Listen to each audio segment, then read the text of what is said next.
Hello, everyone.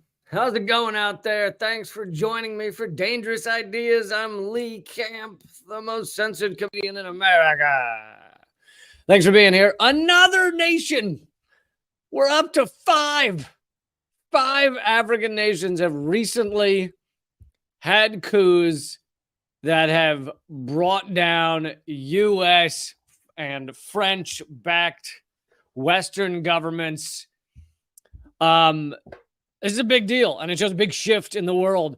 So I'm going to get into that story. I'm going to get into the new documents, the new files revealed, revealing MK Ultra's reach, what exactly MK Ultra was involved in. Obviously, those of you who study history have known about MK Ultra for a while now, but these are new documents that reveal more truth about what exactly was going on inside MK Ultra. I'm going to get into that. I'm going to get into Biden's ridiculous efforts to court Black Americans because he's been doing such an amazing job, as we all know.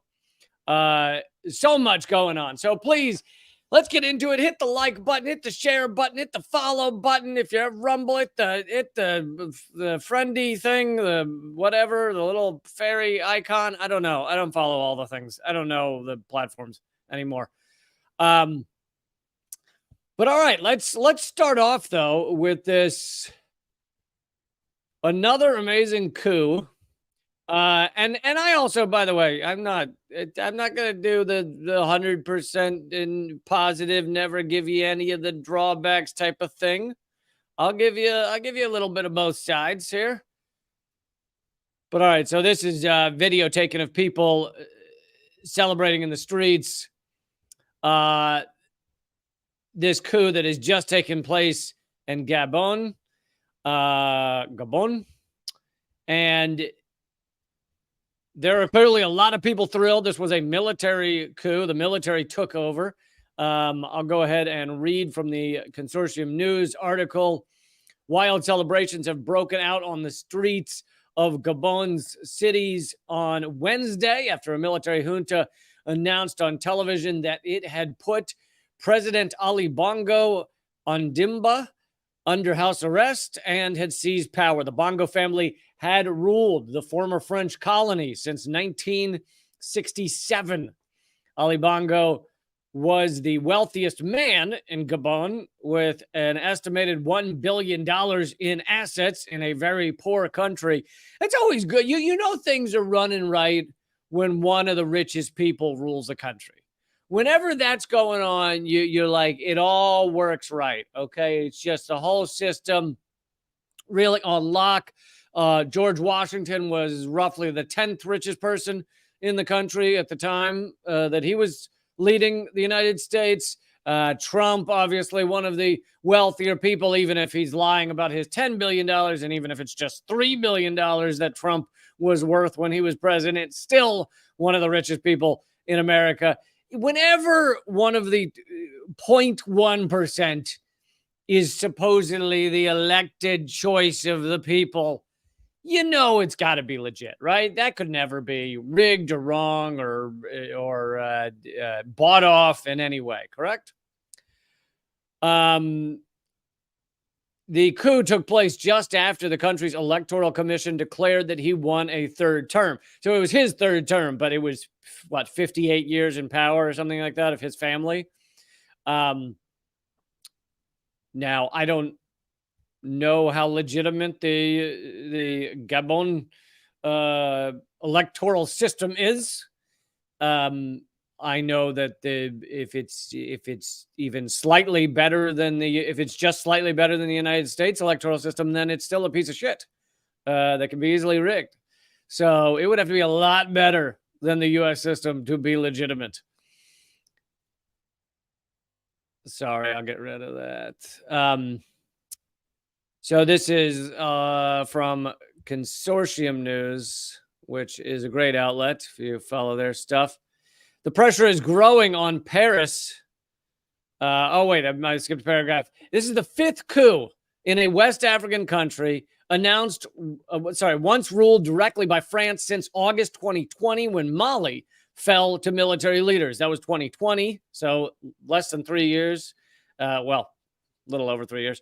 This was followed by military coups in Burkina Faso in September 2022, in Guinea in September 2021, and in Niger last month, and Gabon on Wednesday. The pressure is growing on Paris as the coups are directed against France's continuing neo-colonial rule in West Africa. The push to get France out is being buoyed by a growing confidence of developing countries in the emergence of a multilateral world amid the accelerating death of U.S. unilateralism and the remnants of colonialism. The African Union and France, which have 350 troops in the country, have condemned the coup. It isn't clear yet whether these troops will be asked to leave by the new rulers.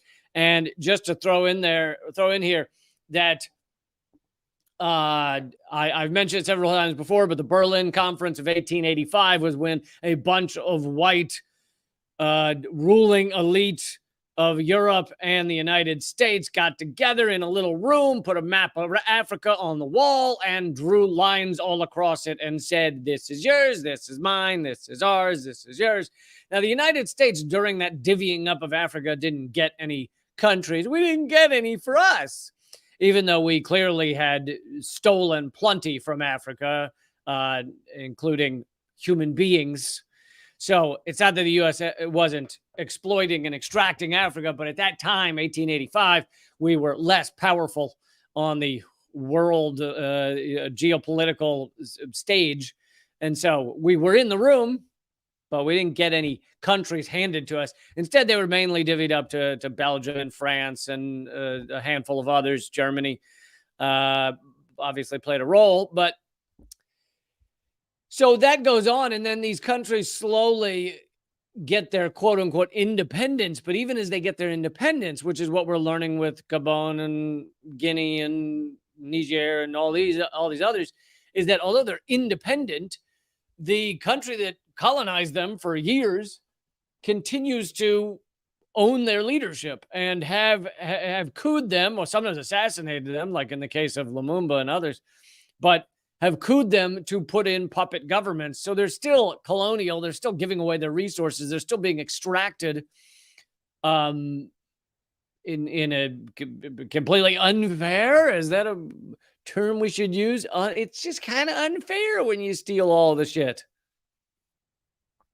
So these uprisings are very powerful, very important, and a big shift in the way these areas of the world have worked.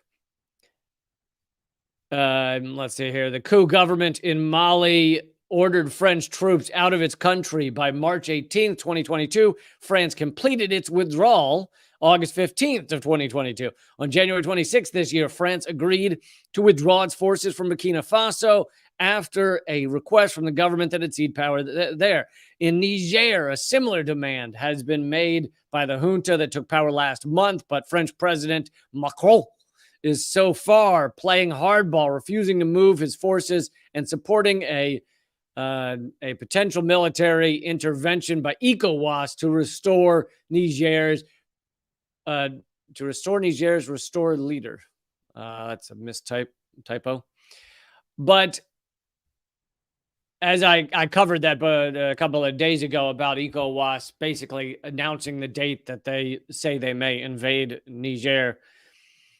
Anyway, this is a big development of people fighting back, standing up against the neo-colonial outfits, governments. But also, this doesn't mean that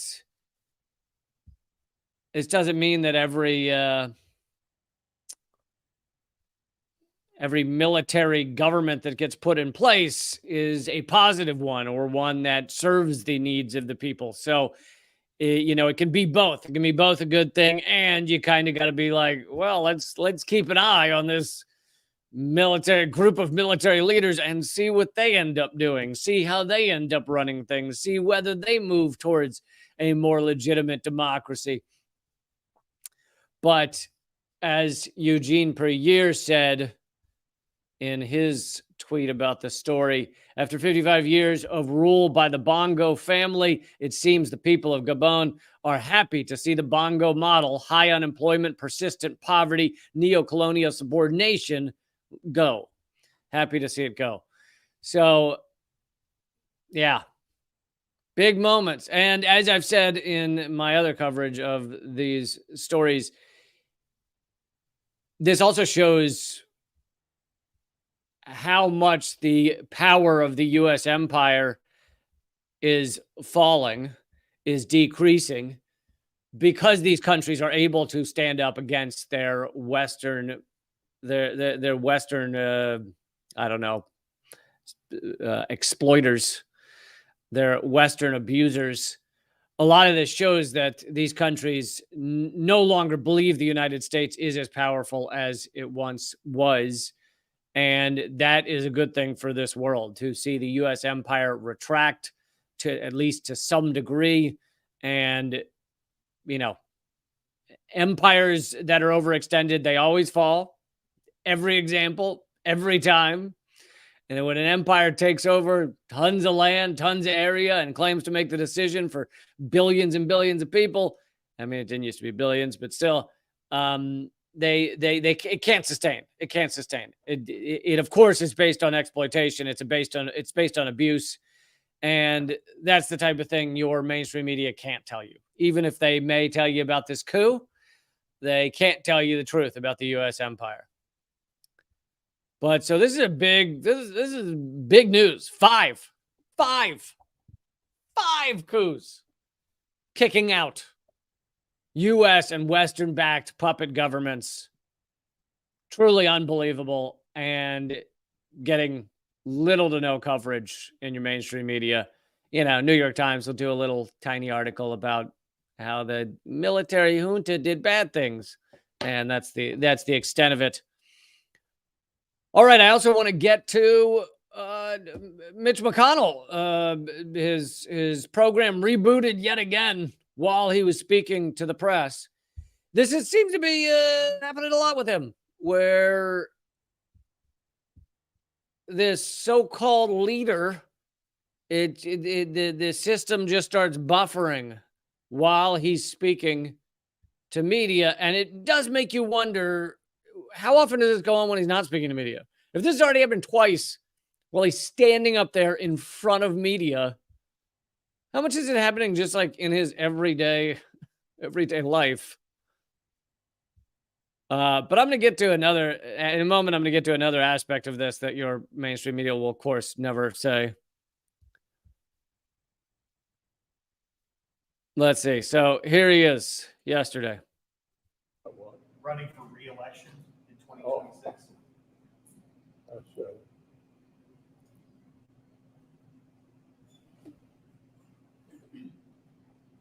Did you hear the question, Senator? Running for re-election in 2026?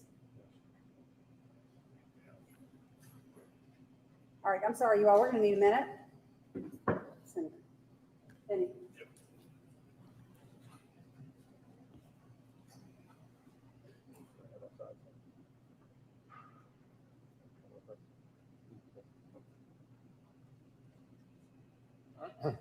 Okay. Somebody else have a question? Please speak up. What? Running. Please speak up. Yeah, that was the problem. He didn't hear it. He didn't hear it for 30 seconds. Whatever was echoing in his head, he didn't hear. Now, here's the thing. I wouldn't normally not make fun of old people having strokes and other type of difficulties. But when you are telling people that you are fit for office and you are standing in front of TV cameras and you clearly have no idea where you are or what you're doing. I mean, could you imagine what a debate would be? Oh, to complete that thought, then I'm fine with making fun of you. Could you imagine what a debate would be like if it were Mitch McConnell versus Joe Biden right now? Like what that debate, it would just be 2 hours of them staring off. Whoa, Joe Biden facing the wrong direction. Mitch McConnell lost in some sort of permanent buffering situation. But here's the other aspect of this that, or how about a debate between him and Dianne Feinstein? But here's another aspect of this that even the left-wing commentators I've seen talk about it don't seem to mention this. What our crazy right-wing fucking sociopathic government, and when I say right-wing sociopathic government, I mean both Democrats and Republicans, just about all of them, are insane, world-obliterating, killing 6 million people with just the global war on terror government, right-wing fucking nearly neo-fascist. You can debate some other time whether we're in neo-fascism or not. Do you want them to function? Do you want those people to function well? I want Mitch McConnell to do this as much as possible. I want his brain to not work as much as it can possibly go on. Anytime he's sitting at his desk, just staring into space, not doing anything, is the best thing for humanity. Right there, when he was frozen, that was 30 seconds. Humanity did better. And again, I'm not just saying about Republicans. I believe the same for Joe Biden. Problem is, Joe Biden, the real people making the decisions in the Biden administration are not Joe Biden. They're the fucking younger people around him, the Anthony Blinkens and shit. It would be nice, though, if Joe Biden were making decisions, because he'd be staring off into space, not making any decisions. Mitch McConnell making decisions for the Republican Party, staring off into space, not making decisions. That would be great for humanity. Can we have as many of these people that are just brain dead, staring off into space, don't know what's actually happening, and therefore can't make real decisions in office as possible? Because that would be a more sustainable, peaceful world. They wouldn't be able to decide on war, economic war. They wouldn't be able to decide on stealing money out of education or from poor people. They wouldn't be able to decide to take away Medicare or to arrest people for tiny drug charges. They wouldn't be able to make all these decisions to drop bombs or to create propaganda that says that there were, chemical attacks in Syria, so we've got to destroy Syria, or they wouldn't be able to perpetrate a proxy war in Ukraine if they were just staring off into space. I say more Alzheimer's patients in office, more patients suffering from whatever Mitch McConnell has, whatever these are, mini strokes. They absolutely fill the offices of our higher government with those folks. We need more time of them incapable of doing their job, because their job, as it's been for the past many decades, has been to destroy the goddamn world. So I just became a Mitch McConnell voter, just right there. About halfway through that freeze right there, I was like, I'm on his side. And yes, someone else guessed where I might end up with this, which this is yet again why the best candidate for president is Yard Rock 2024. Okay, yardrock2024.com. This guy would not perpetrate war crimes around the world. He is not funded by any of these corporate entities. He is not going to destroy lives and everything else and facilitate the military-industrial complex. Yard Rock 2024 is the best we got going.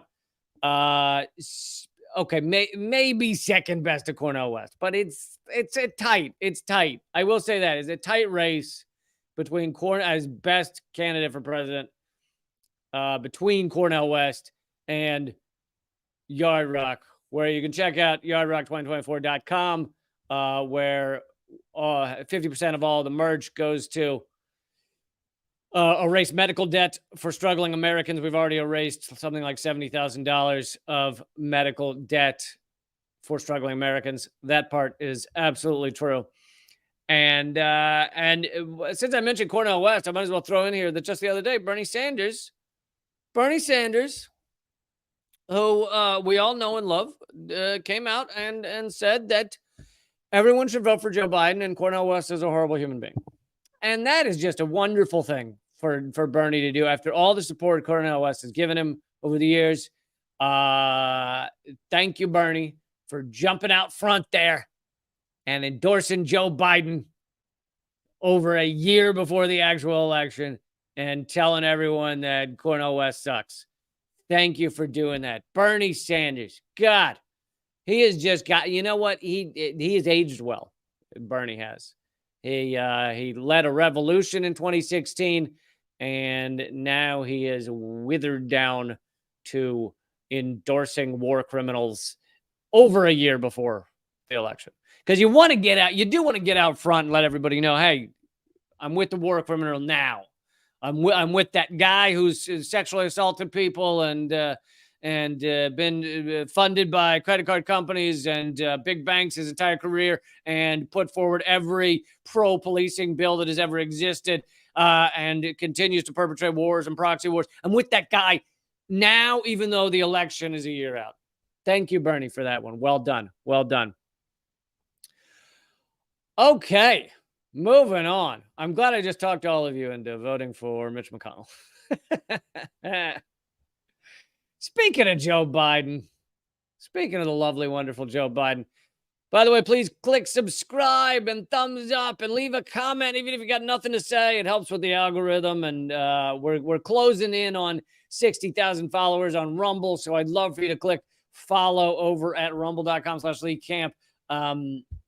And it's free to do. So why not? Why would you not? It's free to do.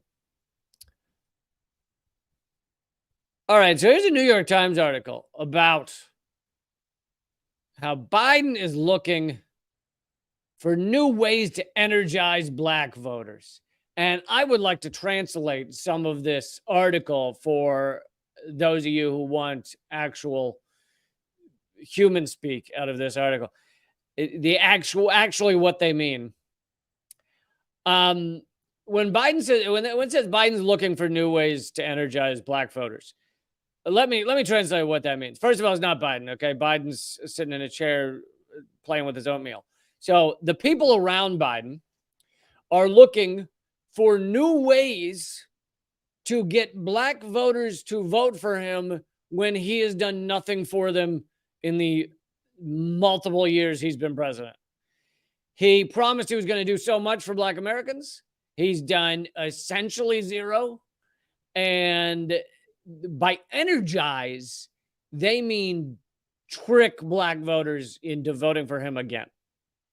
That's what this article is. The article is the New York Times trying to convince you that Biden cares about black people and really faulting the black voters for not being energized enough. Why is it they're not energized enough? Oh, maybe it's because he's done fuck all for them. Maybe that's what it is. I can't see. Look, the photo they show here of this black person, she just doesn't look energized. She just, maybe she's not eating right, or maybe she didn't get a good sleepy time last night. She's just not energized enough.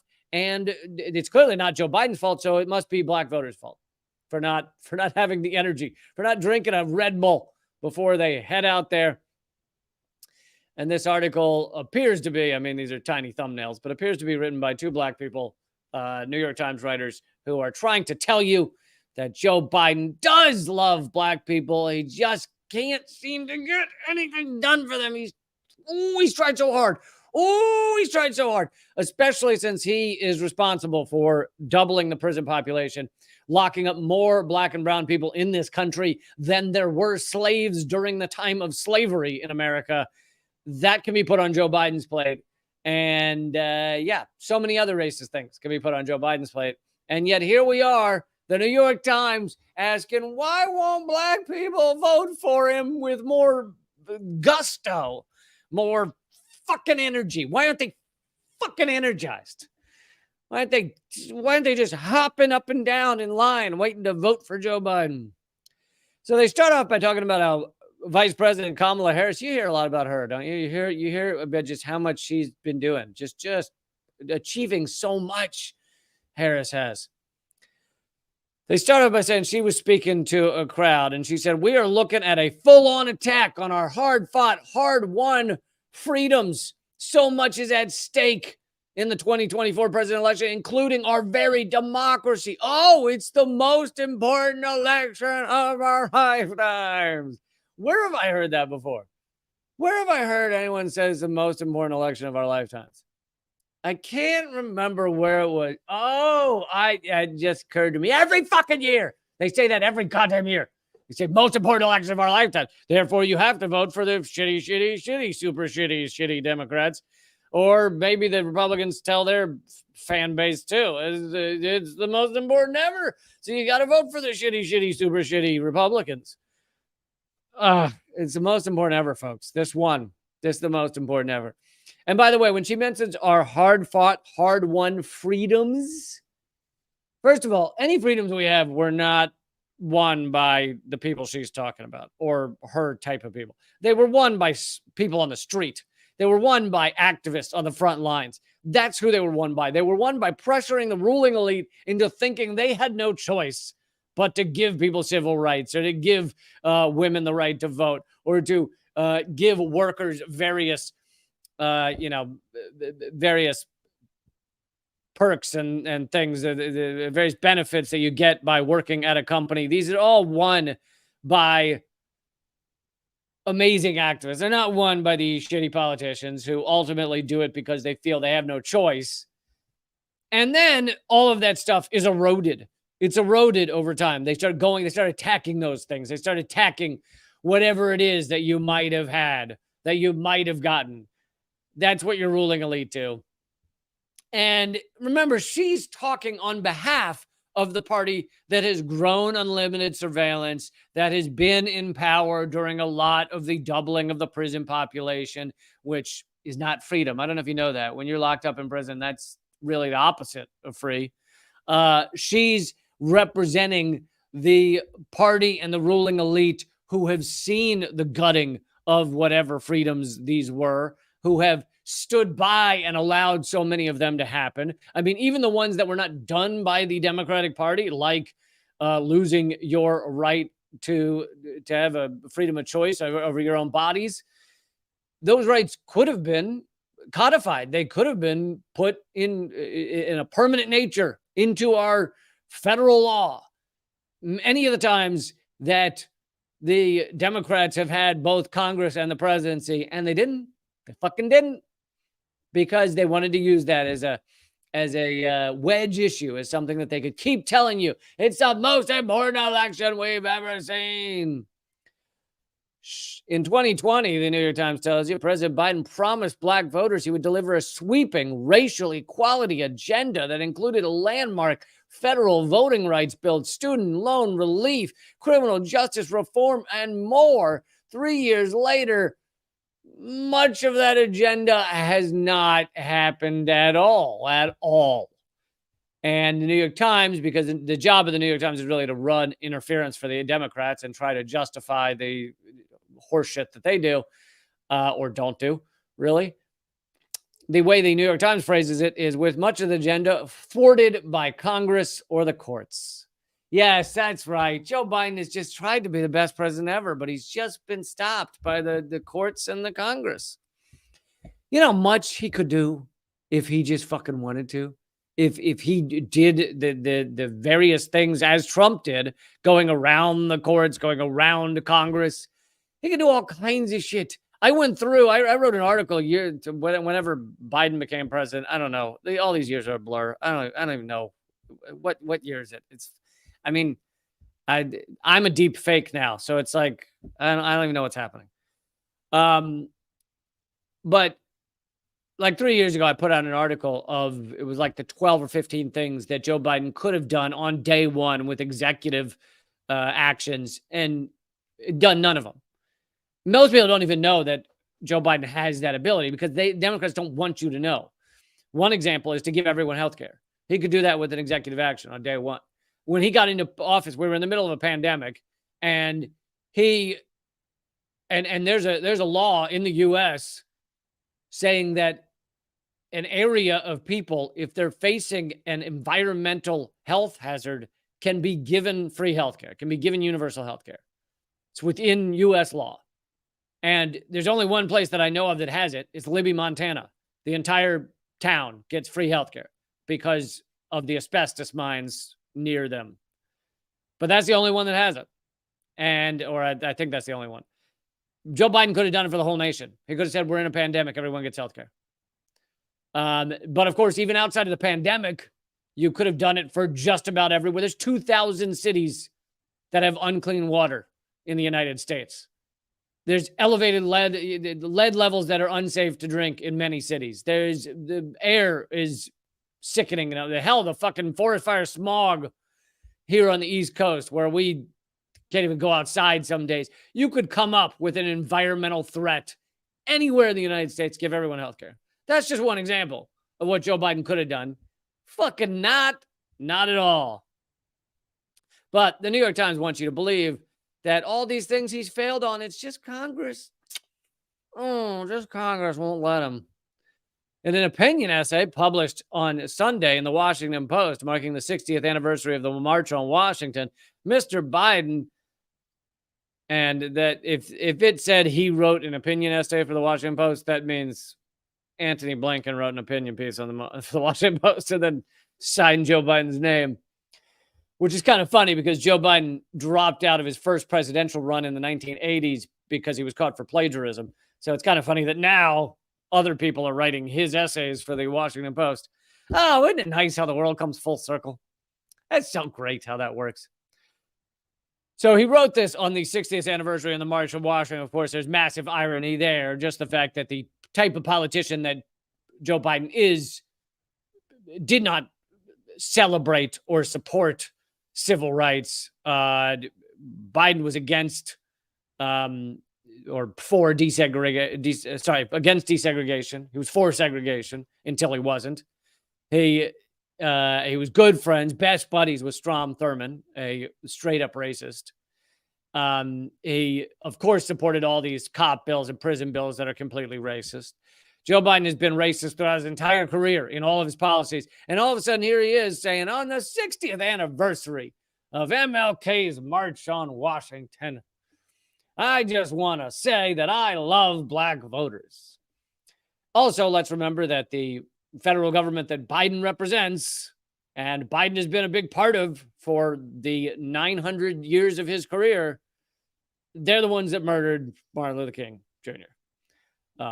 And I have covered this many times. Many people are afraid to cover it, but MLK Jr. was actually, I probably shouldn't say it because of the algorithm and reading the transcripts, but he was actually killed by FBI and Memphis police. See, that's the problem is if I talk for an hour, then I might only have one or two sentences that mean that YouTube and everything else are not going to show my video to anyone. But the problem is I always have one or two sentences. You let me talk for an hour, there's going to be at least one or two sentences where the algorithm's like, whoa, ha, oh, too spicy for my blood. Can't show that to the peoples. That sentence is always gonna get in there somewhere. If you want to hear the truth about MLK, listen to my podcast, Government Secrets, where we go into that and we go into the truth about JFK. Anyway, that's all on Government Secrets podcast. You can go back into old episodes and listen to those. But all right, so he wrote this op-ed about how he just loves black voters.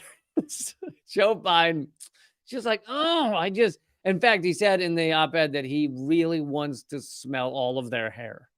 He just wants to walk up behind them when they're not looking and smell their hair. That's how much he loves black voters. And it's just so nice of him to do that for people, to just smell all of their hair.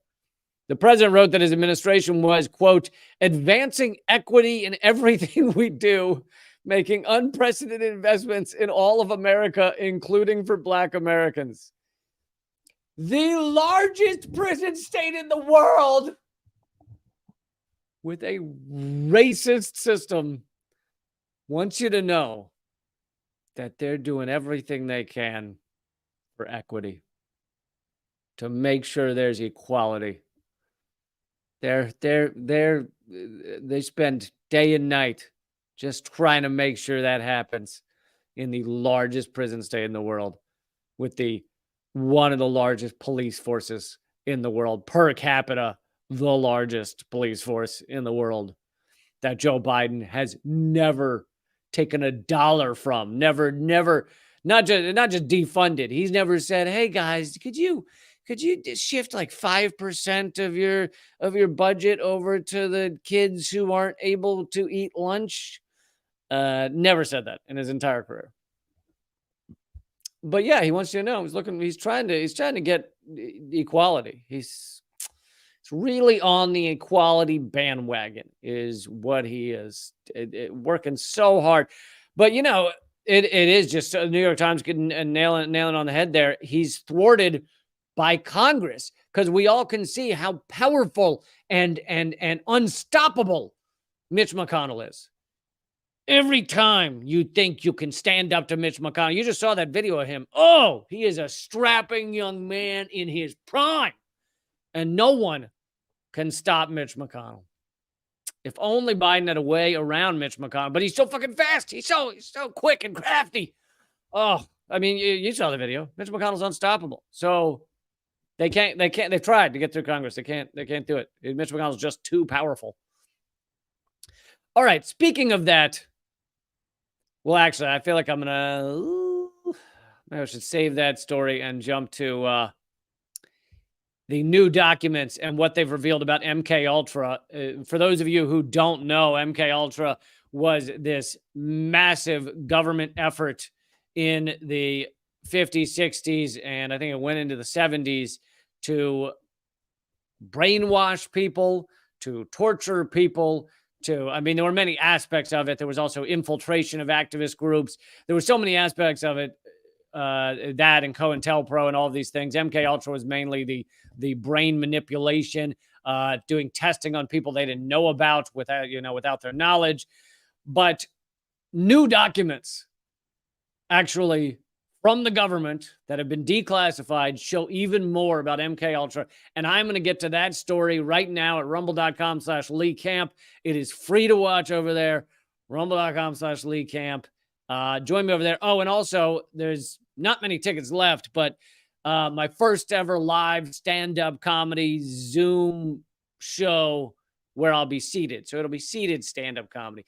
Because fun fact, stand-up comedy got that name because it had to do with a stand-up boxer. They would call someone a stand-up boxer if they were a boxer that would just walk straight up to the guy and get pounded in the face, and they could take the beating. Like, that was it. They weren't a Muhammad Ali that was jumping all around. You were a stand-up boxer if you just walk straight up and just pound for pound, go straight at it. So they started calling it stand-up comedy because this was a guy alone on stage just fighting the audience, getting pounded in the face. So that's where the name stand-up comedy. So I'm doing stand-up comedy, but I'm going to be seated.